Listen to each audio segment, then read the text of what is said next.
Katlego Mpholo's family has rejected the police report that says he collapsed in town and was taken to hospital. In fact, his father says a lot of important information is still missing. The burnt body in rapist Thabo Bester's cell was identified as Mpholo after DNA matched with his mother's. An autopsy report says he died because of the blunt force trauma to the head and was already dead before the prison cell caught fire. Bester used the fire to hide his escape from the Mangaung Correctional Center.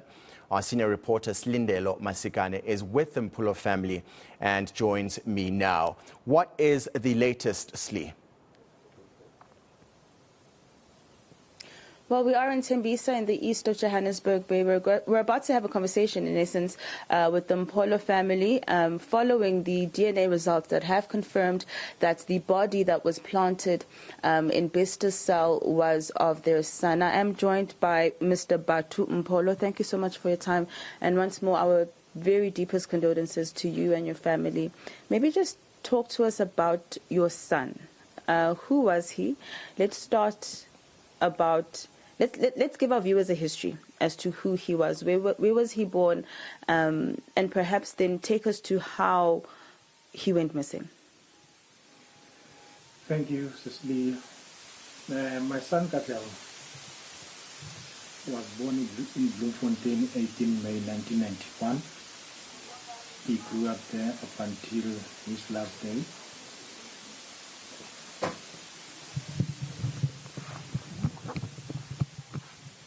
Okay. I'll hold the mic for you. If you can just start to talk to us about Katlego, and like you said he grew up in Bloemfontein and he was born in 1991. Yes, he grew up in Bloemfontein, born 1991, 18 May. Growing up loving soccer. He was a boy who loved soccer, who played soccer as well. He was also a staunch member of Bloemfontein Celtic and the executive member of Bloemfontein Celtic Ipupem branch.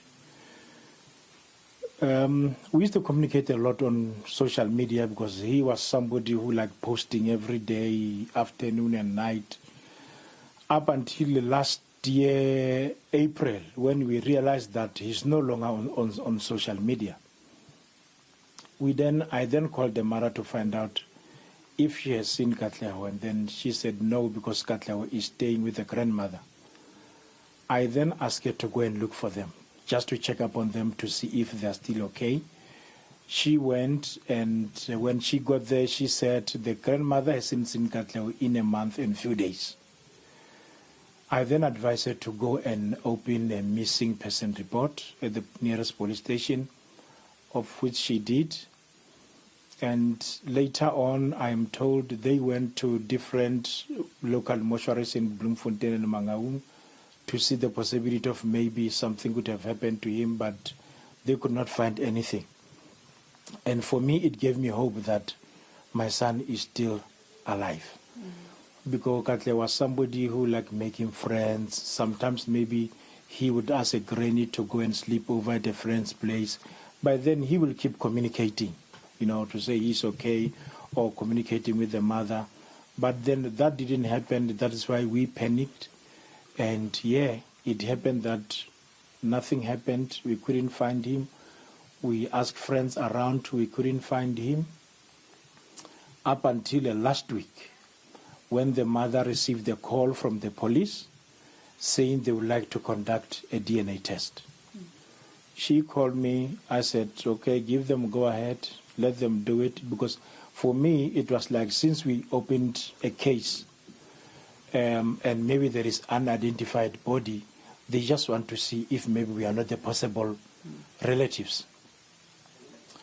And yes, they did the test, and then I think 2 days later she called me back. She said she just received another call from Pretoria forensic people to say the DNA test conducted first were not done properly.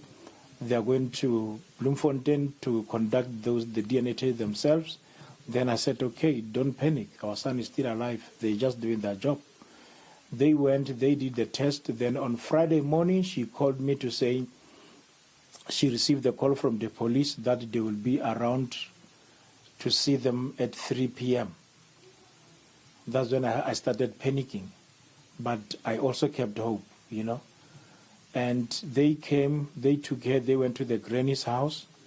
That's where they broke the news that the DNA test matches. But then they didn't give details. They matches to which body, where is the body. They just said that, and then they said they will come on Saturday to take them to go and identify the body. Saturday, which was yesterday, they called me to say now they are told the place where the body is kept is closed. They don't operate on Saturdays. They then press further to say why, what is happening. They then press further to the police, I think, who's handling the case. Then they were told that the body that they are talking about is that body of the person who was burned, you know, from Thabo Bester's cells. You know, the story broke my heart. Yeah. And they further said they got information, I don't know if it was from the police, that my son collapsed in town. The ambulance came, took my son to the hospital.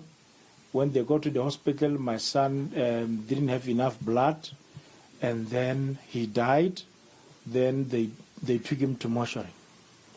But that didn't make sense to me. Because if my son collapsed in town, it means he was in town. Maybe, let's say he was roaming the street of Bloemfontein. And the elder brother is working in Bloemfontein, was helping me look for them. Bloemfontein people know him through supporting Celtic. They know him. They could have recognized him way ago if he was around in Bloemfontein. That story to me doesn't make sense.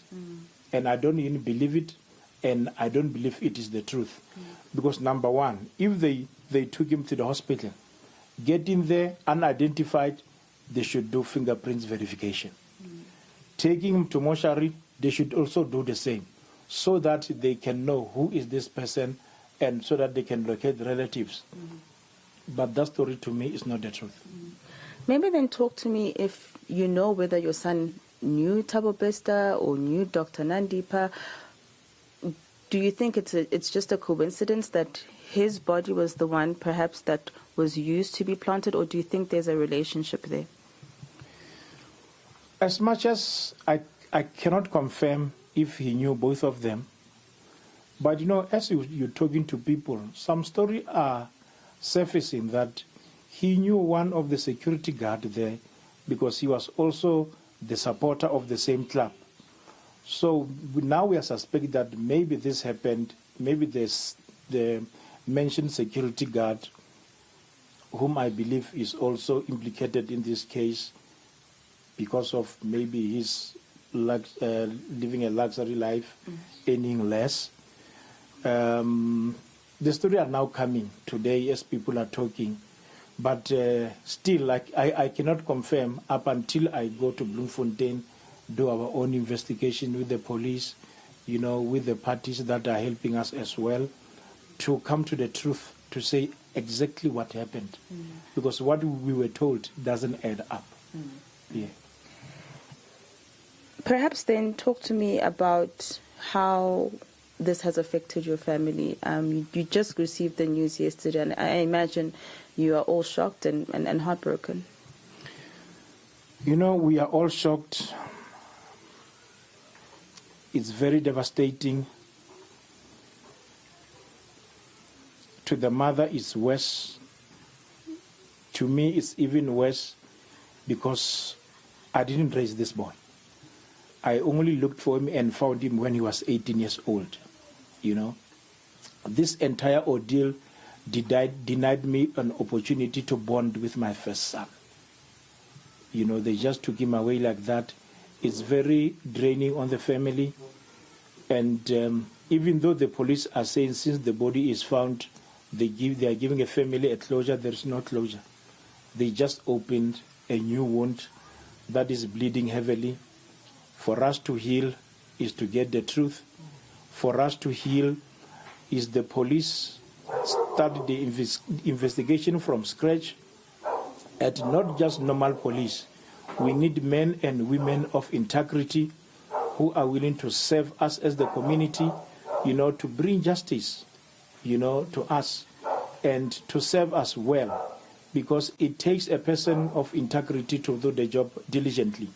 Because I can see what is happening now. Money is flaunting around. People are doing cover-ups because they are getting money from these people. So I need the truth from the police. I need the truth from the government at large. I need the truth from the correctional services. That's when we can say we have a closure. That's when we can say now we can start with the preparations to bury our son. Yeah. Perhaps then, as a family, do you want to perhaps sue the state at some point? And have you been given access to the remains of your son? Suing, yes, we are going to, because I'm receiving calls of high legal teams who are willing to help us. Yes, we're going to sue, definitely. And but the remaining of the son, we haven't given the chance to see or to have access to them. But we are pushing for that. As of tomorrow, we'll be pushing for that. I hope by the end of the week, at least we will have, a clarity as to where are we going now. Yeah. Perhaps then, Mr. Mpholo, what would you like to say, or do you see yourself attending the court cases that Thabo Bester and Dr. Nandipha will be appearing in? And perhaps if you could see them, what would you say? As much as I don't feel strong enough to attend the court case, but for me, seeing them, I know being me in person, in my flesh, as somebody who's angry, I will want to strangle them. But again, if I see them, that won't be the case. My plea to them is to return, is to repent, is to return to God, because we can say whatever we say, God is the ultimate person who judges, not us. My plea to them is what they did is not okay. What they did is senseless. What they did is inhuman. What they have to do is to repent, especially Dr. Nandipha, the person who went to university, spending her parents' money, spending time in universities, but now stooping so low. It's heartbreaking. And I can't imagine what her parents are feeling right now. Because whatever you do as a child, you are representing your parents. And it's very, very, very bad. Lastly then, Mr. Mpholo, if you had just one more opportunity to see your son again, perhaps what would you say? And does he have any children, or was he married? Yeah, he had 2 kids.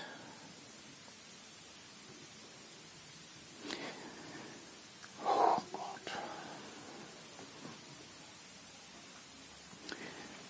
If I can see him again, I will still express the same love that I had for him. I'm hating inside because, I was hoping I will see my son growing, be a man, understanding parenting, and us bonding more, having a much better and improved relationship, but all is in vain. We are shattered. We are helpless, but I know God will never forsake us. I know God will fight for us. I know we are going to win. What I can tell the world is that these people dealt with the wrong people, because our trust, it is in God, and God will never let us down. Thank you. Thank you, Mr. Mpholo. Thank you so much. That is Batho Mpholo, the father of Katlego, who was found in Bester's cell. And as you can tell, the family is still very emotional, still very, shocked at the news, and they do plan to sue the state. They want answers, and they do want to, of course, give their son a burial, and are hoping that investigations will, be quick enough to allow them to be able to start preparing for his funeral. Slee, it's hard not to sympathize with Katlego's father. And just hearing how emotional he is. I mean, when this story broke, I remember we were reading that the body found in the cell burnt couldn't possibly have been Thabo Bester's because, there was a trauma injury to the head, right? So the story that the family is now being given, the fact that, they're saying he collapsed in town and so on, like that for me is just nonsensical. It is quite heartbreaking, and I think we will, of course, be following up with the police in terms of their investigations to get answers for the family, who also intends on probing further in terms of the information that they've been given. They don't believe the story that's been sold to them, and they believe something is being hidden at this point. So I think we, as the eNCA, will also look for those answers to try and assist the family. That was senior reporter Silindelo Masikane, live to us from Ekurhuleni this afternoon.